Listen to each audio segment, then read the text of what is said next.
नमस्कार दोस्तों, मेरा नाम है गगन और स्वागत है आज की इस वीडियो में जहां हम बात करने वाले हैं टाटा सफारी के बारे में। जी हाँ, ये टाटा सफारी है और इसके नाम के बारे में, किसको सफारी नाम दिया गया, उस पर कई सारे डिस्कशन चल रहे हैं कि अच्छा है या नहीं है, नहीं देना चाहिए था, देना चाहिए था। मेरे क्या थॉट्स है वो इस वीडियो के एंड में हम बात करेंगे। फिलहाल इस वीडियो में हम बात करते हैं कि सफारी में क्या क्या चीज़ें हैं इन एंड आउट, एक कंप्लीटली डिटेल तरीके से। बिकॉज हमें सबको पता है हैरियर के ऊपर ये बेस है और हैरियर जो है वो 5 सीटर, ये 7 सीटर है। लेकिन सिर्फ 2 सीट्स का ही डिफरेंस नहीं है, यहाँ पे और भी कई सारे डिफरेंसेस है। तो हर एक चीज़ की डिटेल में बात कर लेते हैं ताकि अगर कुछ छोटी मोटी चीज़ होगी तो वो भी आपको पता चल जाएगी। चलिए, front wheel drive 7 seater SUVs का ये सेगमेंट महिंद्रा एक्सयूवी 500 से पॉपुलर होना शुरू हुआ था। अब काफ़ी सारे मैन्युफैक्चरर्स इसमें अपनी गाड़ियाँ उतार रहे हैं। टाटा सफारी भी इसी सेगमेंट की कार है। हालांकि पिछली सफारी काफ़ी ऑफ रोड केपेबल थी, बट यहाँ पे फ्रंट व्हील ड्राइव होने की वजह से इसकी ऑफ रोडिंग कैपेबिलिटीज़ को हम कभी और टेस्ट करेंगे। आज इस वीडियो में हम मोस्टली इसको शहर में ख़राब सड़कों वगैरह पे चलाएंगे, जहाँ पे ज़्यादातर ओनर्स इसको चलाने वाले हैं। यही शायद एक बड़ा रीज़न है कि टाटा ने इनिशियली कोई भी 4x4 ऐसी चीज़ जो है ऑल व्हील ड्राइव जैसा सेटअप ऑफर अभी तक तो किया नहीं है, ना ही उसके बारे में बात की है। खैर, हैरियर के मुकाबले अगर आप जानना चाहें तो मुझे लगता है कि सफारी को लगभग 60-70 हज़ार रुपये एक्स्ट्रा में प्राइस किया जाएगा। चलिए बाकी माइन्यूट डिटेल्स भी देख लेते हैं।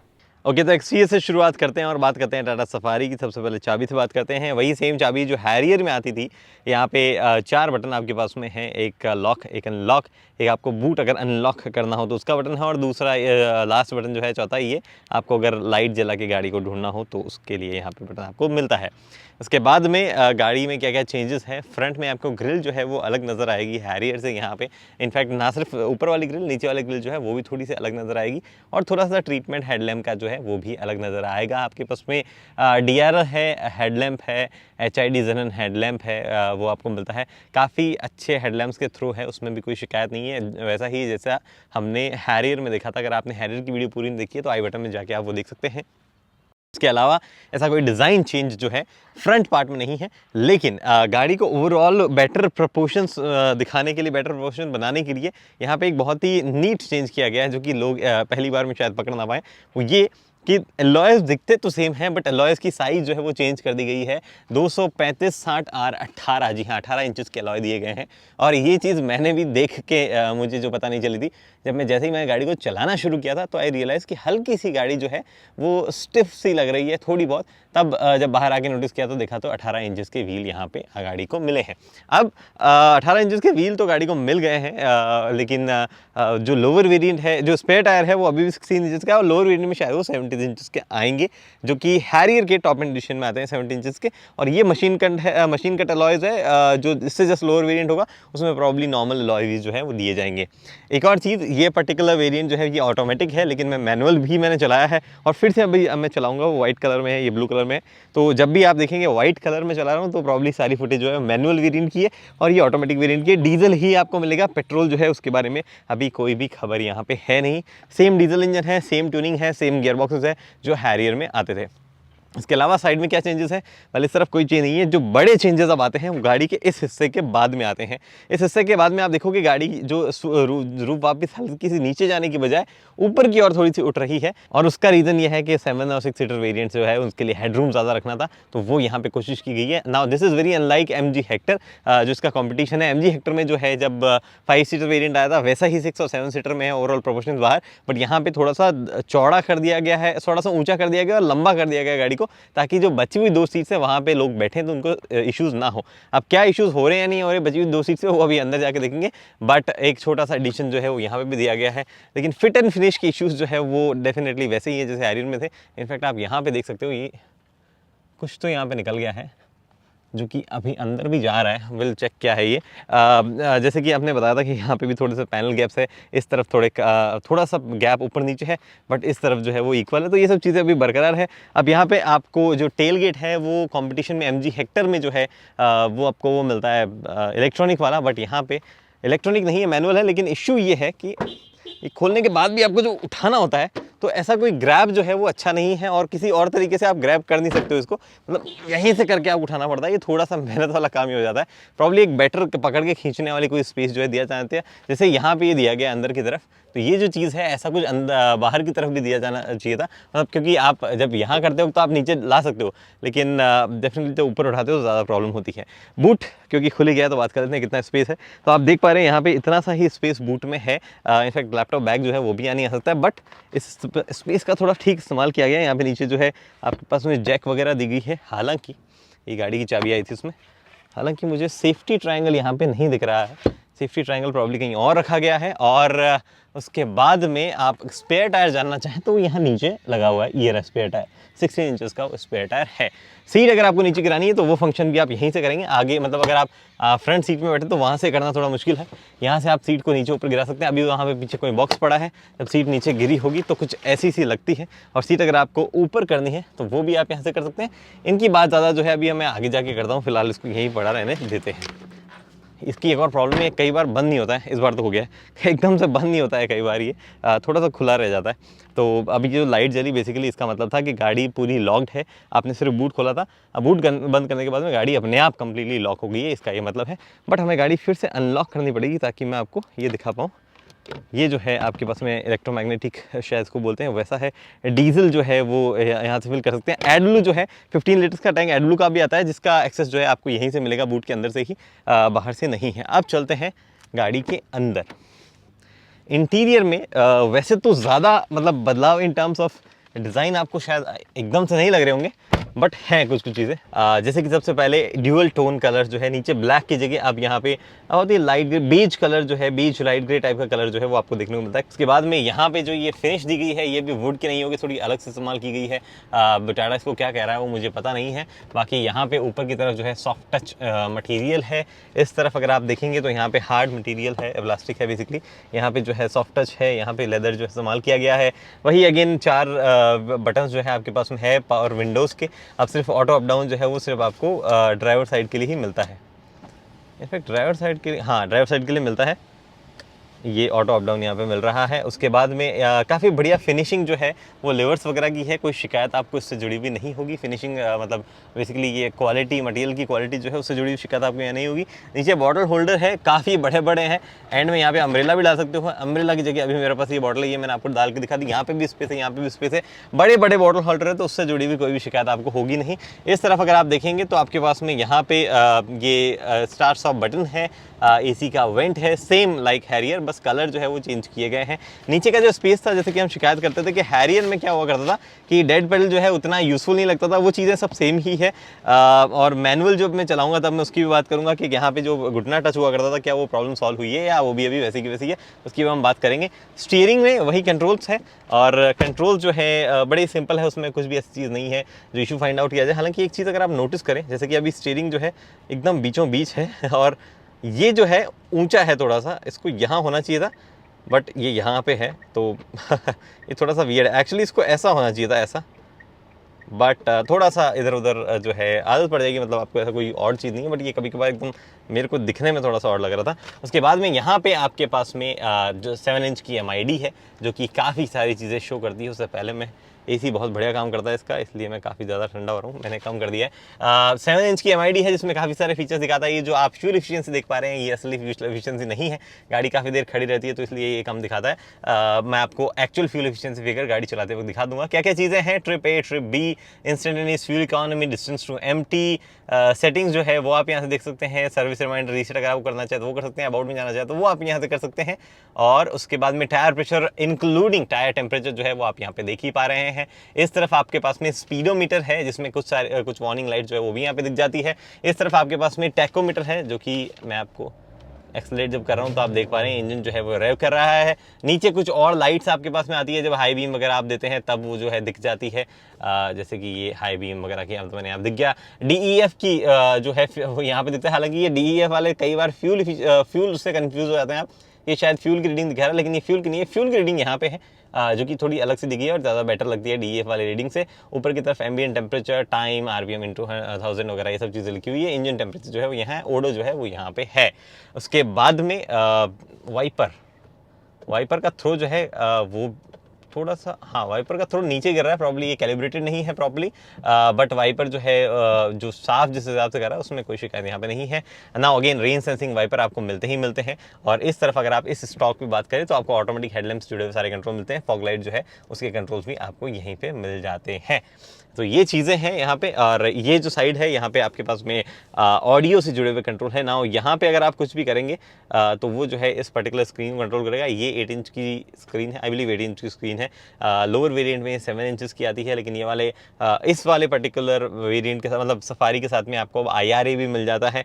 IRA जो है उसमें कई सारे फीचर्स है और जैसा कि हमने अल्ट्रॉस में देखा तो उसकी एप्लीकेशन काफ़ी फास्ट काम करती है, उसमें भी कोई इशू नहीं है। अगर आपको जानना है क्या क्या फीचर्स IRA में तो यहाँ आई बटन में अल्ट्रॉस वाली वीडियोस में IRA जो है उसका सेक्शन है, वहाँ जाके आप देख सकते हैं। फिलहाल टच स्क्रीन जो है वो थोड़ी सी ज़्यादा फ्लूइड लग रही है पहले के मुकाबले। और यहाँ पे आपके पास में अगेन वो सिंपल पहले सारे जो फीचर्स थे वही थे, एप्पल कारप्ले, एंड्रॉइड ऑटो वगैरह वगैरह। और एप्पल कारप्ले, एंड्रॉइड ऑटो सिर्फ इतने से पार्ट में आता है, ये बाकी वाला पार्ट जो उसमें नहीं आता है। जबकि एप्पल कारप्ले कई गाड़ियों में से पूरा आता है तो वो काफ़ी सुंदर लगता है। हालांकि यहाँ पे वो सेटअप नहीं है, यहाँ पे सिर्फ इतनी सी स्क्रीन जो है वो यूटिलाइज होती है। बाकी साउंड क्वालिटी जो है वो काफ़ी बेहतरीन है। JBL का 9 स्पीकर सेटअप लगा हुआ है इस वाले पर्टिकुलर वेरिएंट में जिसमें बैठा हूँ, जो कि टॉप एंड वेरिएंट है। इनफैक्ट यहाँ पे ब्रांडिंग भी दी गई है JBL, अगर आप देख पा रहे हैं। तो साउंड क्वालिटी जो है उसमें कोई भी इशू नहीं है, वो काफ़ी बेहतर है। ऊपर की ओर आपको इलेक्ट्रोक्रॉमिक मिरर दिया गया है। नीचे यहाँ पे कुछ बटन्स दिए गए हैं। अब ये जो बटन्स है क्विक एक्सेस के लिए हैं। हमेशा क्विक एक्सेस के बटन्स होना काफ़ी बढ़िया रहता है गाड़ी में। मतलब हर बार जरूरी नहीं टच स्क्रीन पर देख के इधर उधर करते रहो, कई बार वो रिस्की हो सकता है। यहाँ पे MG हेक्टर जो है उसको कुछ सीखना चाहिए कि काफ़ी सारे क्विक एक्सेस बटन जो है वो हमेशा दिए जाने चाहिए, खासतौर से AC के बटन दिए जाने चाहिए, जो कि अगेन यहाँ पे दिए गए हैं। फॉग लैम्प के बटन यहाँ पे है, मैंने गलती से आपको शायद यहाँ पे बोल दी होंगी, वो फॉग लैम्प नहीं है, हेडलाइट जो है उसका लेवलर है। फॉग लैम्प के बटन यहाँ पे है और ये तभी काम करेंगे जब आपकी गाड़ी की लाइट जल रही हो। अभी ऑटोमेटिक पे लाइट जल नहीं रही है। हैजार्ड लैम्प यहाँ पे है, ये आपके पास में इकोनॉमी मोड, ये आपके पास में स्पोर्ट मोड। अब आप सोच रहे हो कि इसमें आवाज़ क्यों नहीं आई, वो एक्टिवेटेड वाली, वो मैंने यहाँ पे बंद कर दिया है, जो कि एक बढ़िया चीज़ है। बंद करने का फीचर होना चाहिए, वो बार बार मतलब कुछ दिन तक अच्छी लगती है, उसके बाद में एनोइंग सी वो लगने लग जाती है। नीचे की ओर यहाँ पे आपके पास में डीफॉगर्स के स्विचेस हैं, AC के कंट्रोल्स हैं, उनके मोड्स हैं। ऑटोमेटिक AC आपको सिंपली ये दबा के अगर आप ये रखें तो ऑटोमेटिक AC पे आप चले जाएंगे। फिलहाल मुझे हवा जो है उसका फ्लो कम रखना है। इनफैक्ट इसकी सबसे लोएस्ट फ्लो में भी काफ़ी तेज़ हवा इसमें से आती है, जो कि अगेन कुछ एरियाज़ में अच्छी बात हो सकती है, कुछ एरियाज़ में कभी कभार टेम्परेचर जो है जो आपको थोड़ा सा अनोइंग लग सकती है, लेकिन ऐसा कोई शिकायत वाली बात उसमें नहीं है।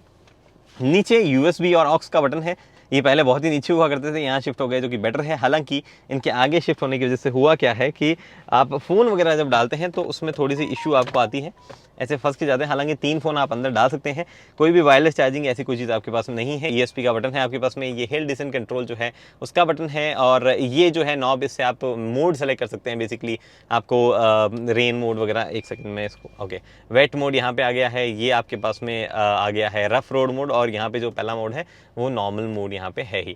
उसके बाद में आपके पास में ऑटोमेटिक गियर बॉक्स, जो कि Hyundai से सोर्स किया गया 6 स्पीड का gear box, park, reverse, neutral, drive. Manual में आप लगाएंगे प्लस माइनस जो है वो आप कर सकते हैं। ये कुछ चीज़ें हैं यहाँ पे पार्किंग ब्रेक दिया गया है, यहाँ पे ऑटो होल्ड है। अब एक चीज़ गाड़ी के बारे में मुझे बहुत अच्छी लगी, जो कि कई लग्जरी कार्स में मिस करती है, हालांकि कुछ और गाड़ियों में भी आता है, बट कई लग्जरी कार्स भी उस छोटी सी चीज़ को मिस कर देती है। वो ये कि लेट्स अज्यूम अभी पे पार्किंग ब्रेक लगा हुआ है और मतलब गाड़ी आप सीट बेल्ट पहन के जैसे ही ड्राइव में डालेंगे और एक्सेलरेट करेंगे तो पार्किंग ब्रेक हट जाएगा, ये फीचर सब में आता है। बट आपने पार्क में लगाई और आप गाड़ी बंद करके बाहर जाते हैं तो भी पार्किंग ब्रेक जो है अपने आप लग जाते हैं, जो कि एक अच्छी चीज़ के बारे में है और बाकी गाड़ियों को भी ये देना चाहिए। नीचे की ओर यहाँ पे आपके पास में 3 कप होल्डर टाइप्स है, मे बी बॉटल होल्डर भी आप कह सकते हो, कप होल्डर भी कह सकते हो। बॉटल अगर आप यहाँ पे रखेंगे तो अपना हाथ प्रॉपर्ली इस पर रख नहीं पाएंगे। ये जो है स्पेस, यहाँ पे छोटा सा स्पेस और है, जिसमें आपके पास में एक 12 वोल्ट का सॉकेट, नीचे की ओर आपके पास में AC का वेंट, और यहाँ पे आपके पास में 2 USB सॉकेट है 5 वोल्ट वाले 2.4 एम्पियर वाले, जो कि अच्छी चीज़ है, जिससे फास्ट चार्जिंग हो सकती है। अब USB चार्जिंग स्लॉट जो है उसकी भरमार है इस गाड़ी में, उनकी बात अभी हम करते जाएंगे। बाकी कुछ चीज़ें यहाँ पे रह गई हो तो ऊपर ये सनरूफ के कंट्रोल्स वगैरह रह गए। अभी 3 कंट्रोल सनरूफ के हैं, एक्चुअल में एक देख के भी काम चलाया जा सकता है, बट यहाँ पे 3 कंट्रोल्स है। एक शेड का है, एक आपको सिर्फ सनरूफ जो है उसको पीछे से हल्का सा ऊपर करना है, और एक पूरी आपको सन शेड ओपन करना है। तो अभी हम जो है इस एक का इस्तेमाल करके पूरा हम ओपन कर देते हैं। काफ़ी दूर जाके खुलता है ये, काफ़ी वाइड खुलता है, कोई डाउट नहीं है। और ऑब्वियसली सन शेड तो बहुत ही ज़्यादा हट जाता है। हालांकि अब आप इसको बंद अगर करना चाहेंगे तो जैसे मैंने ये एक बटन दबाया, अब प्रॉब्लम मुझे दूसरा बटन दबाना पड़ेगा सन शेड को वापस लाने के लिए। यस, तो ये सनशेड आ गया है वापस। यहाँ पे आपके पास में LED लाइट्स है अंदर, जो कि काफ़ी सुंदर है, काफ़ी ब्राइट है, कोई इशू से जुड़ा हुआ भी नहीं है। यहाँ पे स्पीकर्स लग रहे हैं हल्के से, एक्चुअली ये माइक्रोफोन्स होने चाहिए बट ये स्पीकर जैसे नज़र आ रहे हैं।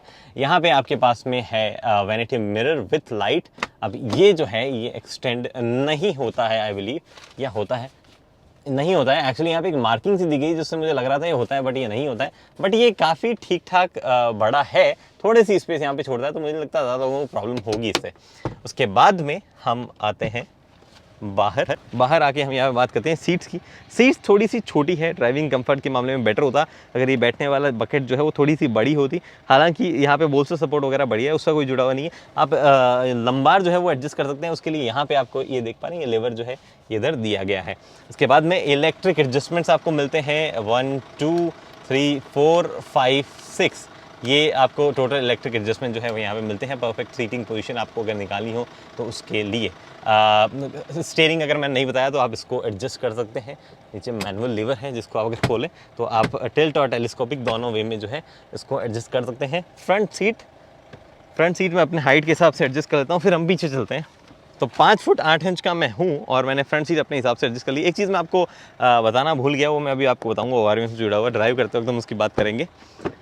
तो यहाँ पे मेरा ब्लेज़र जो है, ओके, तो मैंने ये सीट अपने हाइट के हिसाब से एडजस्ट कर लिया। अब ऐसा नहीं है कि यहाँ पे इतना ही स्पेस है, एक्चुअली ये सीट मैंने आगे कर रखी है, तो ये मैक्सिमम स्पेस जो है आपको यहाँ पे मिल सकता है जब फ्रंट सीट जो है 5 फुट 8 इंच के बंदे के हिसाब से एडजस्टेड हो। तो ये मैक्सिमम स्पेस आप यहाँ पे देख सकते हो। और नीचे की तरफ जो है फुट वाला स्पेस भी ठीक है, इनफैक्ट थोड़ा सा ये ऊपर दिया गया है तो आपको कंफर्ट में ही ऐड करता है। विजिबिलिटी यहाँ से कैसी है, विजिबिलिटी ठीक है, आपको ये सीट इतना ज़्यादा स्पेस नहीं खाती है, तो आपको आगे अगर इधर से देखना हो या मतलब यूँ देखना हो तो इशू आपको नहीं होगा। साइड में भी कोई क्लस्ट्रोफोबिक फीलिंग नहीं है। ऊपर की ओर ग्रैब हैंडल आपको मिलते हैं, रीडिंग लैम्प जो है वो आपको यहाँ पे दिया जाता है। साइड में एसी वेंट्स है, यहाँ पे छोटा सा कभी होल है। अब जो USB स्लॉट्स आगे दिए गए, मतलब बेसिकली एक USB वहाँ पे, 2 इसके अंदर थे, वो 2 जो है वो आपको पीछे वाले लोगों के लिए इस्तेमाल करने नहीं पड़ेंगे, बिकॉज यहाँ से आपको नहीं दिखेगा। यहाँ पे अगर आप नोटिस करें नीचे की ओर, ये देखो तो आपको 2 USB स्लॉट्स और यहाँ पे देखने को मिल रहे हैं। तो ये 2 USB स्लॉट हो गए, तो आगे एक, फिर इसमें 2, यहाँ पे 2, तो टोटल जो है 5 USB स्लॉट अब तक हो गए हैं। और पांचों के पांचों जो है वो 2.4 एम्पियर वाले हैं, 5 वोल्ट वाले हैं, जो कि डिसेंट स्पीड से चार्जिंग आपके फ़ोन की कर सकते हैं। फिर हम देखते हैं कि सीट जो है ये स्प्लिट वाली है, तो यहाँ पे क्या क्या चीज़ें हैं अगेन कंफर्ट वगैरह के हिसाब से। तो ये सीट्स देखो वैसे तो ज़्यादा कंफर्टेबल तो नहीं है, 7 सीटर वेरिएंट की है, ओवरऑल इतना गुड नहीं है ये बेंच कंफर्ट के मामले में। जो कैप्टन सीट्स है वो ज़्यादा बेटर होगी, बट अगर आपको लॉन्ग जर्नी करनी हो तो आपको कोई भी इशू नहीं होना चाहिए, क्योंकि हेडरूम वगैरह जो है वो भी काफ़ी बढ़िया आपके पास में यहाँ पे है। तो लेट्स अज्यूम 5 फुट 8 इंच का कोई बंदा ड्राइव कर रहा है, 6 फुट का कोई बंदा यहाँ बैठा है तो वो यहाँ पे बैठ सकता है, उसको कोई इशू नहीं होना है। और लेट्स अज्यूम कि आगे कोई 6 फुट का बंदा बैठा है, यहाँ आ जाते हैं। ये सीट जो है वो आगे 5 फुट 6 इंच के बंदे के हिसाब से सेट की गई है। अब मैं इसको ऑल द वे पीछे लेता हूँ, एक तो यहाँ ऑप्शन दिया गया इसको आगे पीछे करने का, जो कि अच्छी चीज़ है। तो मैंने इसको ऑल द वे पीछे कर लिया, उसके बावजूद इतना सा स्पेस यहाँ पे है कि आप जो है वो थोड़ा सा गाड़ी, मतलब जो कहते हैं ना कि 5 फुट 8 इंच का बंदा फिर भी बैठ के ड्राइव, लंबी ड्राइव पे भी जा सकता है, कोई इशूज़ को नहीं होना है। हालांकि जब हम बात करेंगे कि 5 फुट 8 इंच का बंदा आगे बैठा है और कोई यहाँ पे बैठा है, उसने सीट आगे कर ली अपने हिसाब से, तो अभी मैं कंफर्टेबल पोजीशन में हूँ, मुझे कोई भी इशू नहीं है पाँव इधर उधर करने में, और मैं यहाँ बैठ सकता हूँ। अब बात करते हैं हम कि लास्ट रो का क्या सिचुएशन है। लास्ट रो एक्सेस, एक और चीज़ जो मैं बताना भूल गया वो ये कि आप इस सीट को रिक्लाइन भी कर सकते हो। लेट्स अज्यूम ये सीट यहाँ पे है और मैं इसको हल्का सा पीछे कर सकता हूँ, तो ये रिक्लाइन हो जाती है। रिक्लाइन एंगल भी इसका काफ़ी बढ़िया है, जो कि अगेन इसके बारे में अच्छी चीज़ है। बट हम बिना रिक्लाइन किए एक कंफर्टेबल पोजीशन में आके पीछे चलते हैं। हाँ, इतना सा रिक्लाइन है, अभी ये कंफर्टेबल पोजीशन है। अब चलते हैं कि पीछे वाली सीट का क्या सिचुएशन है, वहाँ जाके बैठा जा सकता है या नहीं बैठा जा सकता। ये टंबल हो जाती है साइड में से, एक्चुअली सही तरीके से चलते हैं बाहर से, तो ये टंबल यहाँ पे हो गई है। हालांकि और ज़्यादा टंबल हो जाती है, बट क्योंकि हमने ये सीट पीछे खींच रखी है तो इसलिए पूरी तरीके से टंबल हुई नहीं है। और ये यहाँ पे हमारे लंच बॉक्सेस पड़े हैं, जिनको हम थोड़ा सा साइड कर देते हैं। तो मैंने ये टंबल की हुई सीट जो है इसको मैं वापस पीछे खींच लेता हूँ। नाउ माइंड यू, ये सीट अपनी सबसे पिछली पोजीशन पे है, ये सीट हल्की सी रिक्लाइन है, सबसे आगे पोजीशन पे होगी हल्की सी रिक्लाइन है। तो यहाँ पे जब ये सीट पीछे वाली पोजीशन में, तब तो इतना स्पेस नहीं है, घुटने मेरे प्रॉपर टच हो रहे हैं, मैं नहीं बैठूंगा यहाँ पे। बट अगर हम बात करें इस सीट की, तो यहाँ पे मैं थोड़े टाइम के लिए बैठ सकता हूँ। प्रॉबली मतलब ठीक है, अभी भी मेरे घुटने काफ़ी ऊपर है, थाई सपोर्ट बिल्कुल भी नहीं है यहाँ पे, मतलब टच ही नहीं हो रहा थाई। तो यहाँ पे मैं बैठ सकता हूँ कुछ टाइम के लिए, हालांकि ये बेस्ट होगी जब यहाँ पे बच्चे बैठेंगे, लेकिन फिर भी टाटा ने सोचा कि कभी कोई बड़ा लोग बैठे तो उनके लिए स्कूप यहाँ पे कर दिया जाए। बट प्रॉब्लम ये है कि ये स्कूप जो है बड़े साइज़ वालों के लिए बिल्कुल काम नहीं आएगा, क्योंकि स्कूप यहाँ आता ख़त्म हो जाता है और वहाँ से मेरा सिर जो है वो शुरू हो रहा है सिर। तो ये स्कूप यहीं तक ही है इसका। हालांकि यहाँ पे कुछ फीचर्स दिए गए हैं, जैसे कि आपको रीडिंग लैम्प जो है वो यहाँ पे मिल रहा है, जो कि अगेन काफ़ी ब्राइट है। उधर आपको पीछे की ओर 2 और USB स्लॉट दिए गए हैं, जो कि देख के काफ़ी अच्छा लगा। उसके बाद में यहाँ पे छोटा सा कप होल्डर आपके पास में, थोड़ी सी स्पेस जो इधर भी दी गई है। ये AC वेंट आपको मिलते हैं और इनका ब्लोअर जो है वो आप यहाँ से कंट्रोल कर सकते हैं, जो कि काफ़ी तेज़ हो जाता है अपने 3rd सेटिंग पे। ये एक काफ़ी बढ़िया चीज़ है, अगर आप गर्म इलाकों में रहते हैं और पीछे बच्चे वगैरह कोई भी बैठे हैं तो काफ़ी सही यहाँ पे बैठ के महसूस करेंगे। थोड़ा सा और स्पेस यहाँ पे भी आपके पास में, और अगेन सेम बॉटल होल्डर वगैरह यहाँ पे भी आपको मिलता है। हालांकि पीछे की ओर इतने USB स्लॉट मुझे दिख गए, बट एक चीज़ मुझे जो अभी तक नहीं दिखी है वो ये कि कोई भी 12 वोल्ट का सॉकेट यहाँ पे नहीं दिया गया है। तो जस्ट इन केस कभी कभार अगर आपको ऐसा हो कि मुझे गाड़ी में पीछे की तरफ कोई टायर इन्फ्लेटर या ऐसी कोई चीज़ लगानी है, तो उसके लिए कोई भी 12 वोल्ट का सॉकेट नहीं है। सेम प्रॉब्लम हमें MG हेक्टर में भी थी, उसमें भी पीछे ये सब चीज़ें दी गई है कि आपके पास में ब्लोअर है, AC वेंट है वगैरह वगैरह, बट 12 वोल्ट का सॉकेट जो है वो नहीं मिलता है। उससे एक्चुअली कई बार टायर इन्फ्लेटर वगैरह जैसी चीज़ लगा के आपको रियर टायर भरना हो या कुछ करना हो तो वो चीज़ें काम आती है। वो चीज़ यहाँ पे भी मिसिंग है, MG हेक्टर में भी मिसिंग थी। चलिए, ये 2 सक्सेसफुल अटेम्प्ट है मेरे लगातार ये बंद करने के। बाय द वे, ये यहाँ पे आपके पास में वही शेर वगैरह बना हुआ आता है, जो कि और भी कहीं आता है। ये कहाँ आता है? एक तो कहीं और भी कुछ आता है जो मैं भूल रहा हूँ अभी, शायद डैश उसके अंदर आता है ग्लो बॉक्स में। यहाँ पे सफारी की ब्रांडिंग जो है वो आप देख ही पा रहे हैं। चलिए अब ड्राइव करते हैं टाटा सफारी को और देखते हैं क्या कुछ अलग है, क्या कुछ नया है। ओके, तो अब ड्राइवर सीट से बात करते हैं सफारी के बारे में। मोस्ट ऑफ द चीज़ें जो है वो हैरियर माफी की है, चाहे वो विजिबिलिटी की बात हुई हो, चाहे वो एर्गोनॉमिक्स से जुड़ी हुई बात हुई हो, चाहे वो हैंडलिंग वगैरह से जुड़ी हुई बात हो, सब कुछ वैसी सी है।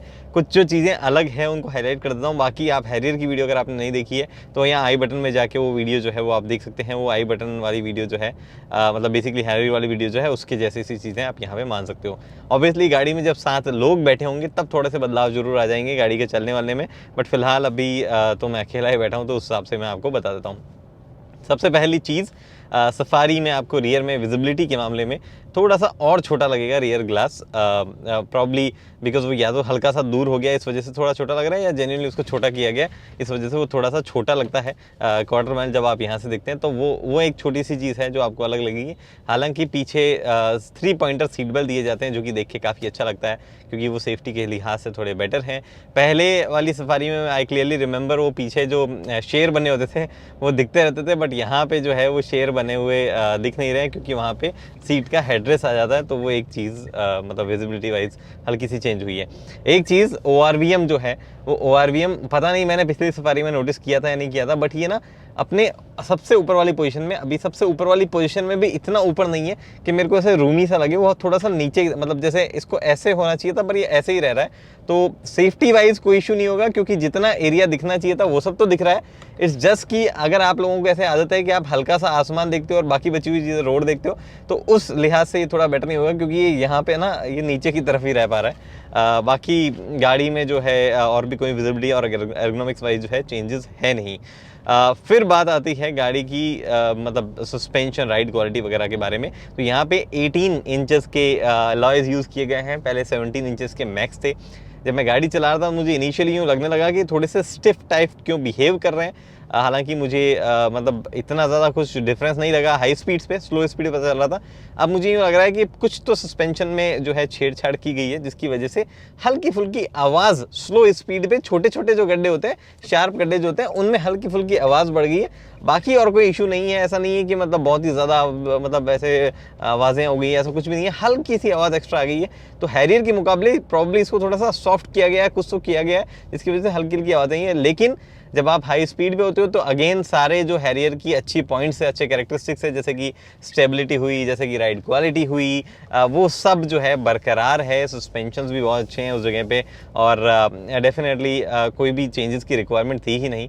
तो वो चीज़ें, बॉडी रोल डेफिनेटली पहले भी था और अब भी है, बट मुझे नहीं लगता ज़्यादा लोगों को उससे परेशानी होगी। जो एक चीज़ जो मुझे लग रहा था कि कुछ ट्यूनिंग वगैरह करके यहाँ पे की जाएगी, बट वो नहीं की गई, वो ये कि जैसा हैरियर में था वैसे ही सफारी में स्टीयरिंग सिटी स्पीड्स पे हैवी है, हाईवे पे यूँ बीच में से लाइट हो जाता है, बड़ा ही अजीब सा स्टीयरिंग रिस्पॉन्स है। इसको डेफिनेटली चेंज किया जाना चाहिए था, बट ये नहीं किया गया है। स्टीयरिंग रिस्पॉन्स जो है सिटी में एक्चुअली ठीक है, हाईवे पे तो आपको आदत पड़ जाएगी लाइट स्टीयरिंग वगैरह की। काफ़ी और कार्स का, देखिए हुंडई की बहुत सारी कार्स का लाइट स्टीयरिंग होता है, लेकिन सिटी में, सिटी स्पीड पे जब आप पार्किंग में इधर उधर मनोवर कर रहे होते हो तो आपको ये जो है स्टीयरिंग में वजन है वो आपको कई बार परेशान कर सकता है। स्पेशली जब मतलब लेडीज़ ड्राइव करती हैं तो उनको ये रहता है कि स्टीयरिंग लाइट हो तो बेटर हो, तो वहाँ पे जो है बड़ा ऐसे मशक्क़त इसमें करनी पड़ती है। तो वो एक चीज़ इसके बारे में इम्प्रूव आई होप टाटा जल्द ही कर दे। गियर बॉक्स और इंजन सब बेहतर है, कोई शिकायत नहीं है। मतलब गियर चेंजेस वगैरह आपको ज़्यादा फील नहीं होते। ऑब्वियसली 6 स्पीड का है तो इतना इंगेजिंग वगैरह वाली चीज़ नहीं है कि बहुत ही ज़्यादा फास्ट या ऐसा कुछ है, बट कोई भी शिकायत वाला मौका भी आपको नहीं देगा। जो पर्पज़ है ऑटोमेटिक गियर बॉक्स का, कन्वीनियंस है, वो आपको अभी भी मिलती रहेगी। कुछ मोड्स दिए गए हैं गाड़ी में, सिटी, इकोनॉमी और sport mode. Basically city mode हमेशा एक्टिव रहता है और वही शायद सबसे बेहतर मोड होगा अगर आप सिटी हाईवे दोनों तरफ चलते हो तो। स्पोर्ट मोड में क्या होता है, गाड़ी हल्का सा आरपीएम अपना अप रखती है, और ना सिर्फ आरपीएम बल्कि आपकी मतलब ऐसा नहीं है कि आरपीएम अप रहेगी तो ही वो पावर ज़्यादा दे रही है, बल्कि डेफिनेटली ईसीयू में ऐसा लगता है चेंजेस आ गए हैं, फ्यूल इंजेक्शन में चेंजेस आ गए, क्योंकि आप टैप करते हो तो जो रिस्पॉन्स है वो काफ़ी बदल जाता है। स्पोर्ट मोड में, इकोनॉमी मोड में, सिटी मोड में, तीनों में रिस्पॉन्सेस में फ़र्क दिख रहा है। अब जैसे फॉर एग्जाम्पल मैं अभी स्पोर्ट मोड पर हूँ, ये मैं स्पोर्ट मोड में आ गया। अब यहाँ पे मैं गाड़ी मेरी 2500 आरपीएम पे और मैं टैप करता हूँ तो उसके बाद जो रिस्पॉन्स है वो रिस्पॉन्स मुझे सिटी मोड में सेम सिचुएशन में नहीं मिलेगा। फॉर एग्जांपल सेम 2000 आरपीएम के आसपास मैं अभी हूँ और अब मैं टैप करता हूँ तो मुझे उतना ज़्यादा फ्रूगल रिस्पॉन्स नहीं मिलता जितना मुझे स्पोर्ट मोड में मिल रहा था। तो ये जो डिफरेंसेस है स्पोर्ट और सिटी मोड की वो क्लियरली एविडेंट है। साथ ही में आपका फ्यूल एफिशिएंसी जो है वो भी आगे पीछे हो जाएगा। थोड़ी सी हम रफ रोड्स पे ले चलते हैं ताकि हमें और बेहतर अंदाजा लग जाए। तो साथ ही में आपका फ्यूल एफिशिएंसी जो है वो भी डेफिनेटली ड्रॉप होता जाएगा अगर आप मोड वगैरह में चेंज करेंगे। इकोनॉमी मोड जैसा नाम बता रहा है उस हिसाब से सबसे बेहतर फ्यूल एफिशिएंसी आपको वहीं मिल पाएगी। अब तक की फ्यूल एफिशिएंसी 10 किलोमीटर पर लीटर के आसपास मुझे सिटी में मिल रही है, ऑटोमेटिक से 10-11 के आसपास मेरे ख्याल से मिलेगी, और मैनुअल में डेफिनेटली ज़्यादा होगी। लेकिन हाईवेज पे आपको ये मतलब इको मोड पे अगर आप चलाओगे तो ये गियर बॉक्स जो है वो भी आपको अराउंड 17 की फ्यूल एफिशिएंसी जो है वो डिलीवर कर देगा। मतलब 16-17 अगर आप 90-80 की स्पीड में चलाते हो तो, या 95 तक चलाते हो तो। फिर आपका जो मैनुअल मोड है वो भी आप कभी कभार काम में ले सकते हो। हालांकि जैसे मैंने आपको पहले बताया था हैरियर में कि इसमें फॉर एग्जांपल मैं थर्ड गियर लगाना चाहता हूँ, फर्स्ट गियर लगाना चाहता हूँ तो फर्स्ट गियर लग जाता है, लेकिन वो एनिमेशन जो है वो थोड़ा सा स्लो चलता है। तो ये एमआईडी वाला एनिमेशन स्लो है। दो ये वाली टच स्क्रीन जो है इसमें कुछ फीचर्स ऐड किए गए हैं और साथ ही में इसका थोड़ा सा रिस्पॉन्स जो है वो भी तेज़ हो गया है। तो अब बात करते हैं सफारी के मैनुअल गियर बॉक्स की। अब यहाँ पे मैनुअल जो है उसमें गियर बॉक्स और क्लच का फ़र्क है, उसके अलावा मतलब सब चीज़ें जो है सेम है, चाहे वो सस्पेंशन हो, राइड क्वालिटी हो, सब कुछ सेम है। एक थोड़ा सा फ़र्क जो मुझे लग रहा है वो ये कि मैनुअल में साउंड जो है, इंसुलेशन जो है वो एनवीएच उतना बेटर कंट्रोल नहीं है जितना उसमें है। ऑटोमेटिक में भी ठीक है, आसपास की आवाज़ें आ रही थी, पर इंजन उतना ज़्यादा वोकल नहीं जितना इसमें। हल्का सा फ़र्क है, वो क्यों है वो मुझे नहीं पता, हो सकता है मेरा वहम भी हो, लेकिन वो है थोड़ा सा ज़्यादा वोकल इसमें इंजन है उसके मुकाबले। डिफरेंस कुछ नहीं है, गियर बॉक्स का डिफरेंस है, मतलब गियर रेशियोज अलग है, और वो ऑब्वियसली ऑटोमेटिक मैनुअल में जो थोड़ा बहुत फ़र्क आता है वो तो है ही, बट फिर भी साउंड का फ़र्क जो है वो थोड़ा सा जस्टिफिकेशन उसका मुझे मिल नहीं पाया कि ऐसा क्यों मुझे लग रहा है। फिलहाल बाकी सब चीज़ें तो सेम है। तो बात करते हैं कि गियर बॉक्स और क्लच कैसा है। क्लच हैरियर का हैवी था, यहाँ पे सफारी में भी ऑब्वियसली सेम क्लच है तो हैवी है वो थोड़ा सा। सस्पेंशन और क्लच का ट्रैवल जो है वो लंबा है। तो प्रॉब्लम क्या होती है कि लंबी ट्रैवल की वजह और हैवी होने की वजह से आप जब बम्पर टू बम्पर ट्रैफिक में चलाते हो तो वो आपको ज़्यादा इशू देता है, आपको वहाँ पे बार बार क्लच दबाना पड़ता है। और इनफैक्ट इस गाड़ी में एक वार्निंग आती है कि यहाँ पे स्टिकर भी लगा हुआ है और यहाँ एमआईडी में भी वार्निंग आती है। वो ये कहता है कि आपको गाड़ी जो है वो 10 किलोमीटर पर आवर तक चलानी है तो फर्स्ट गियर में ही चलाएं, सेकंड गियर में उसको पिकअप करने की कोशिश ना करें, ऐसा कुछ ना करें। तो वो चीज़ प्रॉब्लम इसलिए दी गई है ताकि आप क्लच बर्न ना करें और उस वजह से क्या है कि आपको फ्रीक्वेंट गेयर शिफ्ट तो आपको करना ही होते हैं। तो शहर में जो है मैनुअल का एक्सपीरियंस उतना अच्छा नहीं है, तो शहर के लिए आई वुड रिकमेंड कि अगर आपको लेनी है हैरियर, शहर में ही चलानी है मोस्टली, तो आप ऑटोमेटिक ही लें, वरना बाद में शायद आपको ऐसा लगेगा कि काश थोड़े से पैसे और डाल के ऑटोमेटिक ले लिया होता मैनुअल की जगह, क्योंकि आप शायद परेशान उससे हो जाएं। गियर शिफ्ट्स कैसे हैं? वेल, गियर शिफ्ट जो है वो काफ़ी सही है, मतलब ठीक है, स्मूथ नहीं है, लेकिन उसमें कोई रबरी फील भी नहीं है जो पुरानी गाड़ियों में हुआ करती थी, तो I am happy with that. कोई भी गियर लगाओ इतना कोई बुरी फील जो है उसमें नहीं है, और ना ही एकदम स्मूथ बटरी स्मूथ वाली फील भी नहीं है। कभी भी आपको कोई इशू बेसिकली उसमें होगा नहीं, तो वो एक अच्छी चीज़ है। एक चीज़ मैंने आपको पहले ही बताई थी कि मैनुअल में यहाँ पे जो है ये टच होता है, तो अभी आप फिलहाल देख पा रहे हो कि मेरे टच नहीं हो रहा है, तो ऐसा नहीं है कि ये चेंज कर दिया गया। एक्चुअली मैं सीट पीछे करके बैठा हूँ, क्योंकि जब मैंने फर्स्ट वाली हैरियर में ये इशू बताया था, लोगों ने मुझे कहा था कि आपकी हाइट के हिसाब से आपको थोड़ा सा पीछे बैठना चाहिए ताकि आपको जो है ये टच नहीं करेगा।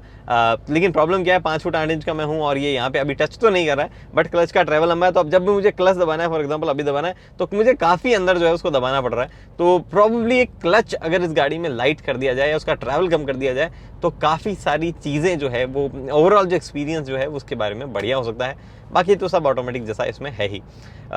फिर अब बात ये आती है कि सफारी जो है वो मतलब कैसी है ओवरऑल 7 सीटर के तौर पे। तो मेरा ये मानना है कि अगर आपको जेन्युइनली 7 सीटर की नीड है, या 6 सीटर वो कैप्टन सीट वगैरह के साथ में नीड है, तो आप इस गाड़ी पे जाएं। अदरवाइज़ आपके पास में हैरियर अभी भी बेटर ऑप्शन है ही, आपके पैसे भी कम लगेंगे और ऑब्वियसली आपको सेम चीज़ ही मिल रही है, तो वो एक चीज़ है। लिटिल बिट जो सस्पेंशन के बारे में मैंने बताया कि ख़राब सड़कों पर हल्की फुल्की, मतलब ख़राब और स्लो स्पीड पर हल्की सी ज़्यादा आवाज़ इनमें आ रही है, जो कि मुझे याद नहीं है कि हैरियर में ऐसा कुछ आ रही थी, क्योंकि हैरियर की राइड क्वालिटी जो है सेगमेंट में बेहतरीन है। तो ये सब तो थे मेरे इंप्रेशन टाटा सफारी के बारे में। अब डिस्कशन आता है सफारी नाम पे। अब टाटा ने जब ये अनाउंस किया कि वो इस गाड़ी का नाम सफारी रखेंगे, तो डेफिनेटली कई अलग अलग तरह के ओपिनियंस आप लोगों के आए। मैं पर्सनली अगर बात करूँ तो मुझे बहुत ही डिसअपॉइंटमेंट सा फील हुआ, बिकॉज आई न्यू ये एक फ्रंट व्हील ड्राइव व्हीकल है, इसमें कोई भी ऑल व्हील ड्राइव या 4x4 जैसी कैपेबिलिटीज़ दी नहीं जाएगी। ये हैरियर ही है जिसका थोड़ा सा एक्सटेंडेड वर्जन है, प्रॉब्ली 7 सीटर वर्जन है, तो आई थॉट कि इसको बेटर है कि हैरियर सफारी एडिशन नाम दिया जा सकता था रादर देन कंप्लीटली सफारी कहने का। अब यहाँ पे दो सवाल बड़े खड़े होते हैं, वो ये कि सफारी जो अपने आप में एक आइकनिक कार थी, बहुत ही बड़ा नाम था, उसको यहाँ यूज़ तो कर लिया गया है, बट क्या वो 4x4 कैपेबिलिटीज़ एटलीस्ट दी जाएगी या नहीं दी जाएगी? वेल, अभी फिलहाल तो जो है कोई प्लान टाटा के उसमें है नहीं, बट हमने जैसा कि देखा है टाटा क्या करता है, यूजुअली गाड़ी लॉन्च कर देता है, फिर 1-2 साल बाद में उसमें कुछ अपडेट आते हैं, कुछ वेरिएंट्स आते हैं, तो हो सकता है 1-2 साल बाद में हमें कोई 4x4 या ऑल व्हील ड्राइव सिस्टम जो यहाँ पे देखने को मिल जाए। कितना कैपेबल होगा इस पर कोई क्वेश्चन अभी का मतलब बन नहीं पाएगा, कोई भी चीज़ कॉमेंट भी जो है वो किया नहीं जा सकता, बिकॉज करंटली कोई भी ऑल व्हील ड्राइव सेटअप जो है वो ऐसा है नहीं टाटा के पास में जो हम इसमें इमेजिन कर पाएँ। तो फ्रेशली डेवलप होगा और उसके बाद ही जो है हम कुछ सोच पाएंगे, हम कुछ के बारे में कमेंट कर पाएंगे, दे दिया जाए तो बेटर है। दूसरा सवाल ये है कि क्योंकि सफारी नाम यहाँ पे यूज़ कर लिया गया है, तो टाटा का क्या नेक्स्ट प्रॉपर बड़ी एसयूवी होगी, इस पर भी कोई जो है चीज़ अभी क्लैरिटी नहीं है। फिलहाल के लिए यही फ्लैगशिप एसयूवी टाटा की ओर से है। और अगर आपको कैसा लगा, नाम यूज़ करना चाहिए था, नहीं करना चाहिए था, जो इंप्रेशन हमने बताया वो कैसे लगे, कुछ भी है तो आप नीचे यूट्यूब से कमेंट सेक्शन में जो है बता सकते हैं। अगर और डिटेल्स कोई रह गई हो आपके जानने के लिए तो सिंपली गूगल पे सर्च कर दीजिएगा टाटा सफारी गाड़ीफाई वेबसाइट जो है उस पर जो भी आर्टिकल्स होंगे आपको वो पता चल जाएंगे। और कंसल्टेशन या व्हाट्सएप ग्रुप ज्वाइन करना है तो नीचे ज्वाइन बटन आपको दिया हुआ है ही। फिलहाल दोस्तों इस वीडियो में इतना ही, उम्मीद करता हूँ वीडियो पसंद आए दोस्तों, लाइक शेयर सब्सक्राइब आप कर सकते हैं। अगली वीडियो तक दोस्तों हेलमेट पहनिए, सीट बेल्ट पहनिए, सुरक्षित चलिए। धन्यवाद।